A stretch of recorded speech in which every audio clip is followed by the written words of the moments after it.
नमस्कार, मी अरुण आणि आपण पाहत आहात 7 स्टार न्यूज। पलूस शहरामध्ये अंमली पदार्थांच्या विळख्यात शालेय विद्यार्थी व युवक अडकू नयेत। युवा पिढी अंमली पदार्थांच्या आहारी जात आहे ही बाब गंभीर आहे।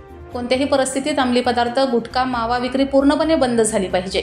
यासाठी लढा उभारण्याची गरज असून लोकप्रतिनिधीचा प्रशासनावरचा दबाव कमी होत चाललाय। त्यामुळे काही तरुण नशेच्या आहारी गेले आहेत हे वास्तव नाकारून चालणार नाही। पलूस हे नशामुक्ती करण्यासाठी गट तट बाजूला सारून एकत्रित लढा देण्याचा निर्णय सर्वपक्षीय बैठकीत केला। मटका हद्दपार झाला पाहिजे। अंमली पदार्थाविरोधात जनजागृती व अवैध व्यवसाय बंद करण्यासाठी पालक, शिक्षक व महाविद्यालयीन विद्यार्थ्यांसह शहरात अंमली पदार्थ सहजासहजी मिळत असल्याने युवा पिढींसह शालेय विद्यार्थीही विळख्यात सापडू लागले आहेत। शहरात मोठ्या प्रमाणावर अंमली पदार्थांची विक्री होते। युवा पिढी त्यांच्या आहारी जात आहे। अंमली पदार्थाविरोधात जनजागृती व उपाययोजना करण्यासाठी सर्वपक्षीय बैठकींचे आयोजन करण्यात आलं होतं।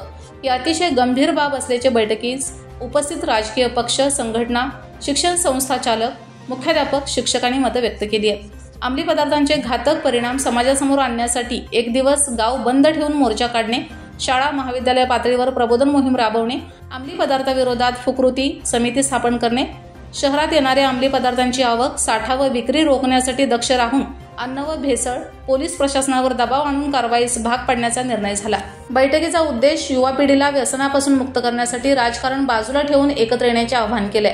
यावेळी क्रांती साखर कारखान्याचे उपाध्यक्ष दिगंबर पाटील, BN पवार, पलूस बँकेचे अध्यक्ष वैभवराव पुदाले, मारुती चव्हाण, विष्णू सिसाळ, रावसाहेब गोंदिल, धोंडीराज शिंदे, मुख्याध्यापक अनिल सावंत, डॉक्टर मिलिंद जोशी, डॉक्टर श्रीकांत प्रमाणे, डॉक्टर ऋतुराज पाटील, BR जाधव, संदीप सिसाळ, रामानंद पाटील, अशोक जाधव, भरत इनामदार, मानसिंग इनामदार, दिलीप येसुगडे, सयाजी गायकवाड, बाळासाहेब अर्जुन, डॉक्टर अनिल जाधव, PS माळी, संजय पवार, दिलीप जाधव, कपिल गायकवाड, मिलिंद टाके यांच्यासह सर्व राजकीय पक्ष, संघटना, शैक्षणिक संस्थांचे पदाधिकारी, शिक्षक, नागरिक मोठ्या संख्येने उपस्थित होते।